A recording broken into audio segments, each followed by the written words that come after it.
Dear friends, today I want to talk to you about two things you might not know about the Bible. And firstly, in the Acts of Apostles, chapter 17, is a sermon which Apostle Paul preached in Athens. Well, not really his sermon. Evangelist Luke wrote it, following the custom of Hellenistic historiographers. They simply made up appropriate speeches for those different occasions. And so here we have what Luke thought that Paul would preach at that occasion. It is our window to the third generation preaching in early church. The opening part of that sermon is a beautiful New Testament creation story about God creating the world and everything in it, giving life and breath to all living creatures, and creating all peoples from one ancestor, and allotting them their space and their time. And then comes quotation from classical poet. It even hints mythic panentheism, that God and creation overlap. In God we live and move and have our being. When we think about biblical creation story, we usually think about the book of Genesis and creation in the 6 days.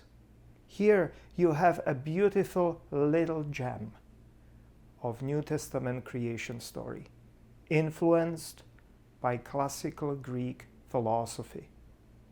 And that is the first thing today you might not know about the Bible. And now about that quotation from classical Greek philosopher Epimenides. This quotation in the Acts of the Apostles, what is supposed to be Paul's sermon, but what we know were written by evangelist Luke. This is not the only time this Cretan poet, philosopher, is being quoted approvingly in the Bible. Epimenides is also quoted in the letter to Titus. It is a letter supposedly written by Paul, but it was certainly not written by him.